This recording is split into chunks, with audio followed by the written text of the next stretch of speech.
చాలా గొప్ప శ్లోకం. ఈ శ్లోకాన్నట ఏకాదశి నాడు 108 సార్లు చదివితే ఏకాదశి నాడు ఇప్పుడు నేను చెప్పే శ్లోకాన్ని వాడికి పునర్జన్మ ఉండదని చెప్పారు వ్యాసుల వారు, శ్రీ శుకుల వారు చెప్పారు.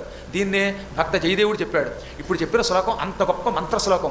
ఏమిటిది? సమ్యక్ వ్యవసిత బుద్ధిస్తవ రాజర్షి సత్తమ వాసుదేవ కథాయాంతే ఏ జాత నైష్టికీరతి వాసుదేవ కథా ప్రశ్న పురుషాన్ త్రీన్ పునాతి వక్తారం పృచ్ఛకం శ్రోత్రూన్ తత్పాద సలిలం యథా.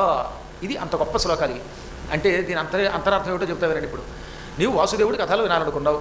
ఆ వాసుదేవుడికి సంబంధించిన కథా ప్రశ్న 3 రకాల వ్యక్తుల్ని తరింపజేస్తుంది.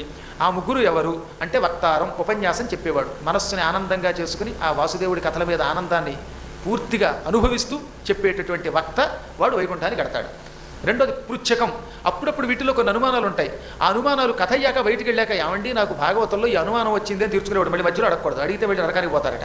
అందుకని మధ్యలో కాకుండా ఆఖరణ ఏ కాగితం ఏదో రాసో లేకపోతే విడిగా ఉన్నప్పుడు అడిగి సందేహాలు తీర్చుకోవడానికి ప్రశ్న వేసేవారికి పృచ్ఛకులు అని పేరు. పృచ్ఛకుడు ప్రశ్నించువాడు, ప్రశ్నించేవాడిని తరింపజేస్తుంది. శ్రోత్రూన్ అంటే వినేవారిని పరమ పవిత్రుడు చేస్తుంది. ఎలాగట?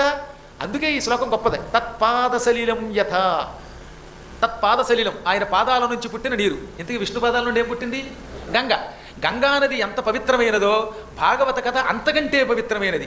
అందుకే భాగవత కథని చెప్పేవాడు, ప్రశ్నించేవాడు, వినేవాడు గంగలో స్నానము నిరంతరము. ఈ గంగలో కూడా కాదు, వైకుంఠ గంగలో విష్ణు పాదాల నుండి పుట్టిన చోటుకెళ్ళి స్నానం చేస్తే ఎంత పవిత్రుడవుతాడో అంత పవిత్రుడవుతాడు ఏకంగా. ఏం అద్భుతంగా చెప్పారండి. అసలు ఈ శ్లోకానికి పోతన గారు రాసిన పద్యం ఇంటి మీకు ఇంత బాగా రాశాడు అనిపిస్తుంది అనమాట.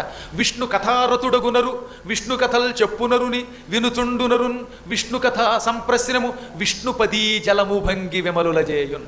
విష్ణుపాదాల నుండి పుట్టిన గంగ వలె పవిత్రుల్ని చేస్తుంది. పైగా అక్కడ విష్ణుపది జలమండలంలో పైకి కేవలం గంగ అనిపిస్తుంది. గంగ కూడా ఇక్కడ గంగ కాదట. ఇంకా భూలోక గంగలో కొంత కాలుష్యం ఉన్నది. భూలోకానికి వచ్చాక గంగలో కొన్ని దోషాలు ఉంటాయి. అదే వైకుంఠం దగ్గరికి వెళ్ళి అప్పుడే ఆయన పాదాల్లోంచి పుడుతున్న గంగ దగ్గరికి వెళ్ళి స్నానం చేస్తే అది గంగోత్రి అంటే నిజమైన గంగోత్రిది. అక్కడికి వెళ్ళి స్నానం చేసామనుకోండి ఇంకా అసలు విష్ణు దర్శనం, పైగా పాదాల స్పర్శ, ఆ పాదాలను చూస్తున్న నీళ్లతో నెత్తి తడుపుకున్నాం. అటువంటి వాడి మోక్షం, అటువంటి వాడి జ్ఞానం, అటువంటి వాడి స్వచ్ఛత ఎవరికైనా వస్తుందా? అలాగా భాగవతాన్ని శ్రద్ధతో చెప్పేవాడు, వినేవాడు, ప్రశ్నించేవాడు ఈ ముగ్గురు కూడా అంత స్థాయికి వెళ్ళి తరిస్తారు. శ్లోకం